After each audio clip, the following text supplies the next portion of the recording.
दोस्तों, हो जाओ मिठाई बांटने के लिए तैयार, क्योंकि वह दिन आ गया।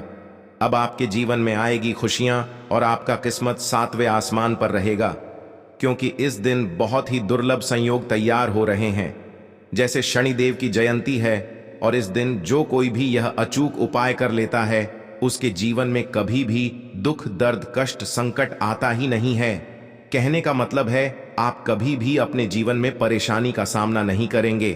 तो चलिए दोस्तों, वीडियो को शुरू करते हैं। सबसे पहले शनिदेव की सच्चे भक्त इस वीडियो को एक लाइक और कमेंट बॉक्स में जाए शनिदेव महाराज अवश्य लिखें, जिससे कि उनकी कृपा आप पर और आपके पूरे परिवार पर सदा सर्वदा बना रहे। दोस्तों, ज्येष्ठ अमावस्या जो कि पड़ रही है 6 जून गुरुवार के दिन, और साथ ही साथ आपको बता दें, इस दिन शनि जयंती भी है और बट सावित्री का व्रत भी है। और इस दिन आपको तुलसी के गमले में यानी तुलसी के पौधे में यह एक चीज चुपचाप से बांध देना है। 7 पुस्तों तक धन बरसता रहेगा। इतनी कृपा मां लक्ष्मी की आपके घर परिवार पर हो जाएगी। अगर इस छोटे से उपाय को आप ज्येष्ठ अमावस्या के दिन कर लेते हैं, तो अमावस्या का दिन एक ऐसा दिन होता है जिस दिन मां लक्ष्मी बहुत ही ज्यादा प्रसन्न मुद्रा में होती हैं और अपने भक्तों की सारी मनोकामना को पूरा करती हैं। तो आपकी कोई भी ऐसी इच्छा, कोई भी विश है जो अभी तक अधूरी है, या फिर आप चाहते हैं कि मां लक्ष्मी से ऐसा वरदान आपको मिल जाए कि आने वाली 7 पीढ़ियां भी कभी गरीबी का मुंह न देखें, तो आपको तुलसी के गमले में, तुलसी के पौधे में ये एक चीज बांधकर जरूर इस छोटे से उपाय को करना है। क्योंकि इस उपाय को करने मात्र से आपका जो भाग्य है वह चमक जाएगा, आपकी सोई हुई किस्मत जाग जाएगी और बिल्कुल आपके जीवन से निर्धनता और गरीबी दूर हो जाएगी। तो देखिए, इस बार की जो ज्येष्ठ अमावस्या है साल 2024 की, ये अपने आप में बहुत ही ज्यादा उत्तम है, क्योंकि गुरुवार का दिन पड़ गया है जो कि श्री हरिविष्णु को समर्पित है। और मां लक्ष्मी हमेशा वहां होती है जहां श्री हरिविष्णु होते हैं, और श्री हरिविष्णु को तुलसी मैया सबसे प्रिय हैं, और तुलसी के गमले से ही उपाय आपको बताने वाले हैं। और इस उपाय को करने से आप अपने जीवन में इतना धन प्राप्त कर लेंगे कि धन संभालते संभालते आप थक जाएंगे। मां लक्ष्मी और श्री हरि विष्णु के आशीर्वाद से कभी भी आपकी तिजोरी धन से खाली नहीं होगी। तो देखिए, जिन लोगों की कुंडली में शनि से जुड़ी कोई भी पीड़ा है, शनि की 7.5 है, शनि ढैया है, शनि की कोई भी महादशा चल रही है, तो उससे भी आपको छुटकारा मिल जाएगा। बस बहुत ही छोटा सा उपाय आपको इस दिन करना है, जिससे कि आप देखेंगे कि शनि की पीड़ा भी शांत हो जाएंगी और शनि देव इतना धन आपको दे देंगे कि धन संभालना मुश्किल हो जाएगा, क्योंकि साल 2024 शनि का ही साल है।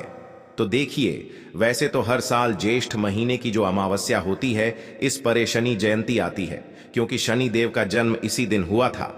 लेकिन साल 2024 की जो शनि जयंती है और यह जो ज्येष्ठ महीने की अमावस्या है, ये इसलिए भी उतनी उत्तम हो जाती है क्योंकि भगवान शनि का यह साल है ना। तो बहुत लंबे टाइम बाद ऐसा समझ लीजिए कि ऐसा मौका आपको मिला है कि अब आपकी किस्मत बदलने वाली है और आपका भाग्य इतना चमक जाएगा कि कभी भी आपके जीवन में लौट कर निर्धनता नहीं आएगी। तो तुलसी के पौधे में इस एक चीज को मात्र बांध देने से आप देखेंगे कि हर दिशा से, हर तरफ से, हर जगह से आपके पास पैसा आना शुरू हो जाएगा। जो पर्स आपका हमेशा धन से खाली रहता है, कभी भी आपका वो पर्स धन से खाली नहीं रहेगा जो तिजोरी आपकी हमेशा खाली रहती है। आप चाहते हैं ना कि आपकी तिजोरी हमेशा धन से भरी रहे, क्योंकि हम सभी तो ये चाहते हैं ना कि हमारी तिजोरी कभी धन से खाली ना हो, हमेशा भरी रहे। तो ऐसा समझ लीजिए कि अब आपकी तिजोरी कभी धन से खाली नहीं होगी। बस तुलसी के गमले में, तुलसी के पौधे में यह एक चीज आपको चुपचाप से बांध देना है। तो देखिए, बहुत सारे लोग ऐसे होते हैं जो बहुत पूजा पाठ भी करते हैं, बहुत से उपाय करते हैं, लेकिन उसका फल नहीं मिलता है। तो अगर आप पूरे साल उपाय नहीं भी कर पाते हैं या करते भी हैं तो आपके उपाय सफल नहीं हो रहे हैं, तो ज्येष्ठ में पड़ने वाली अमावस्या के दिन अगर आपने थोड़ी सी भी पूजा माता लक्ष्मी की कर ली और इस उपाय को कर लिए जो हम बताने जा रहे हैं, तो ऐसा समझ लीजिए पूरे साल की पूजा का फल आपको इस एक दिन में मिल जाता है। क्योंकि इस दिन मां लक्ष्मी बहुत ही प्रसन्न मुद्रा में होती हैं और अपने दोनों हाथों से अपने भक्तों को धन, वैभव, सब कुछ वो देती हैं। तो बहुत ही उत्तम दिन है। बिल्कुल आपको इसे छोड़ना नहीं है, इस उपाय को जरूर से आपको करना है। चलिए बात कर लेते हैं। उपाय को करने के लिए कौन कौन सी चीजें आपको लेनी है। तो देखिए, आपको सबसे पहले तो पीसी हुई हल्दी लेनी है, ठीक है ना। पिसी हुई हल्दी लेंगे और साथ ही साथ आपको एक छोटा सा कलावे का धागा लेना है। जो मौली धागा होता है ना, कलावा, वो आपको लेना है। हल्दी का आपको घोल बनाना है और इस हल्दी के अंदर आपको अच्छे से उस मौली धागे को डुबा देना है। अच्छे से हल्दी का लेपन कर देना है। हल्दी को उस धागे के ऊपर लगा देना है। लगाने के बाद इसके अंदर आपको 3 गांठ लगानी है इसी मौली धागे में, और तीनों गांठ के ऊपर आपको बोलना है ओम नमो भगवते वासुदेवाय नमः। क्या बोलना है? ओम नमो भगवते वासुदेवाय नमः। ये बोलकर आपको ये जो धागा आपने लिया है हल्दी वाला, यह आपको तुलसी के पौधे में बांध देना है। अब तुलसी के पौधे में जब बांध, तब भी आपको बोलना है ओम नमो भगवते वासुदेवाय नमः। देखिए, इसमें हल्दी आपने ले ली, मौली धागा ले लिया। हल्दी श्री हरि विष्णु से जुड़ी है। हल्दी आपके जीवन में धन को बढ़ाने का काम करती है। हल्दी आपके जीवन में धन को लेकर आती है। हल्दी आपके घर से नकारात्मक ऊर्जा को दूर करती है। हल्दी आपके भाग्य को चमकाने का काम करती है। हल्दी चारों दिशाओं से सुख और सौभाग्य को लेकर आती है। और यह जो तुलसी का पौधा है ना, तुलसी के पौधे में जब आप इस धागे को बांधते हैं, मौली धागे को, तो यहां पर आप श्री हरि विष्णु को प्रसन्न कर लेते हैं। और जिस व्यक्ति ने श्री हरि विष्णु को प्रसन्न कर लिया, मां तुलसी तो और मां लक्ष्मी उस व्यक्ति से प्रसन्न होती ही होती हैं, क्योंकि जहां श्री हरि विष्णु होते हैं वहां पर ही मां लक्ष्मी वास करती हैं। तो बहुत सारे लोग हैं जो सिर्फ माता लक्ष्मी का पूजन करते हैं, लेकिन आपको बता दें, हमेशा कभी भी आप मां लक्ष्मी का पूजन अकेले ना करें।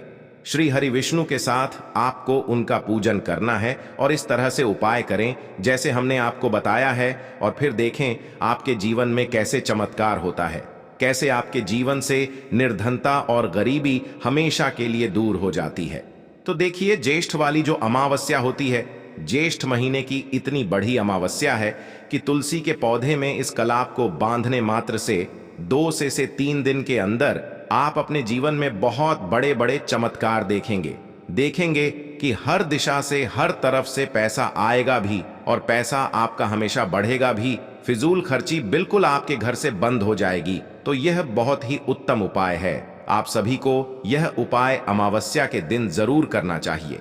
तो चलिए जल्दी से बात कर लेते हैं अब दूसरे उपाय की, और दूसरा उपाय है स्थिर लक्ष्मी के वास के लिए। अगर आप चाहते हैं कि हमेशा आपके घर में स्थिर लक्ष्मी का वास हो, क्योंकि मां लक्ष्मी का एक नाम चंचल भी है, वो कहीं एक जगह पर नहीं रहती हैं, और आप चाहते हैं ना कि मां लक्ष्मी हमेशा आपके घर में रहे, कभी आपके घर को छोड़कर ना जाएं, कभी आपकी तिजोरी धन से खाली ना हो, तो आपको क्या करना है? दीपक तैयार करना है, मिट्टी का या फिर आटे का एक दीपक लेंगे, ठीक है ना। शुद्ध देसी घी उसके अंदर भरेंगे और इस दीपक के अंदर आपको लंबी बाती लगानी है। गोल बाती नहीं लगानी है, लंबी बाती लगानी है, ठीक है ना। अब यह दीपक आपको कहां जलाना है? अपने घर के मंदिर में माता लक्ष्मी की मूर्ति या प्रतिमा के सामने, ठीक है ना। एक दीपक यहां पर जला देंगे और मां लक्ष्मी का जो बीज मंत्र है उसका 11 बार जप करेंगे, ओम महालक्ष्मी नमः। बीज मंत्र आप इंटरनेट पर भी सर्च कर सकते हैं। अगर मंत्र नहीं भी याद रहता है तो माता लक्ष्मी और श्री हरि विष्णु का 11 बार आपको जप करना है। उनका नाम लेना है कि जय माता लक्ष्मी, जय श्री हरि विष्णु। इस तरह से आप 11 बार बोल दीजिएगा, है ना। और इस उपाय को आपको शाम के समय में करना है। जो आपने धागा बांधना है तुलसी किसी के गमले में, वह सुबह को बांधना है। दीपक वाला उपाय शाम को करना है। और जब आप यह दीपक अपने घर के मंदिर में माता लक्ष्मी की मूर्ति या प्रतिमा के सामने जलाएंगे, उससे पहले आपको 2 दीपक अपने घर के मुख्य द्वार पर जरूर लगाने हैं। मुख्य द्वार को ही अगर आपने अच्छे से नहीं रखा, बहुत सारे लोग हैं जो गंदगी रखते हैं, मुख्य द्वार पर है ना दीपक नहीं लगाते, कभी भी ऐसे घर में माता लक्ष्मी वास नहीं करती हैं। मां लक्ष्मी हमेशा उस घर में वास करेंगी जहां दीपक रोज जलता हो। अगर रोज नहीं भी जला पाते हैं तो अमावस्या का दिन बहुत बड़ा है, बिल्कुल ना चूक। इस दिन 2 दीपक अपने घर के मुख्य द्वार पर शाम के समय में जरूर लगाए, और फिर एक दीपक माता लक्ष्मी की मूर्ति प्रतिमा के सामने लंबी बाती का लगाएं। श्री हरि विष्णु का ध्यान जरूर करें। अगर पीले फूल आपके पास हैं तो श्री हरि विष्णु को पीले फूल जरूर चढ़ाएं और फिर देखें कैसे आपके घर में स्थिर लक्ष्मी का वास होगा। मां लक्ष्मी कभी आपके घर को छोड़कर नहीं जाएंगी। बहुत ही उत्तम उपाय है, आप सभी को यह उपाय जरूर करना चाहिए। तो चलिए बात कर लेते हैं जल्दी से अपने तीसरे उपाय की। जैसा कि हमने आपको बता दिया, शनि जयंती भी इस दिन है, बट सावित्री का व्रत भी है ना। तो शनिदेव को अगर आपने प्रसन्न कर लिया साल 2024 में, तो आने वाली 7 पीढ़ियों के जीवन से गरीबी और निर्धनता को आप दूर कर देंगे। करना क्या है, एक दीपक तैयार करना है सरसों के तेल का और एक चुटकी काला तेल डालना है और यह दीपक आपको शनिदेव के मंदिर में जलाना है। और शनिदेव का मंदिर अगर घर के आसपास ना हो तो पीपल के पेड़ के नीचे लगाएं। शाम के समय में दीपक जलाना है और शनिदेव से क्षमा याचना जरूर करनी है। शनिदेव न्याय के देवता है ना। अगर यह रुष्ट हो जाए तो व्यक्ति का जीवन दुखों से घिर जाता है, क्योंकि शनि की 7.5 शनि कुंडली, शनि की 7.5 शनि ढैया जब कुंडली में लगती है तो व्यक्ति हर दिशा से हर तरफ से परेशान हो जाता है। लेकिन अगर आपने एक बार शनिदेव को प्रसन्न कर लिया ना, फिर धन सुख वैभव कुछ भी आप संभाल नहीं पाएंगे, इतना वो आपको दे देंगे। साल 2024 तो शनि का ही साल है और इस साल में अगर आपने शनि को प्रसन्न कर लिया तो ऐसा समझ लीजिए कि कभी भी आपके जीवन में लौटकर दुख नहीं आएंगे। तो बहुत ही उत्तम है। यह उपाय भी आप सभी को जरूर करना चाहिए। तो बहुत अच्छे से उपाय आपको बताने और समझाने का प्रयास किया है। तुलसी के पौधे के पास शाम के समय में दीपक लगाना बिल्कुल ना भूलें दोस्तों। ऐसे और अचूक वीडियो के लिए हमारे इस चैनल को सब्सक्राइब करके रखें और इस वीडियो को ज्यादा से ज्यादा अपने दोस्तों के साथ शेयर करें।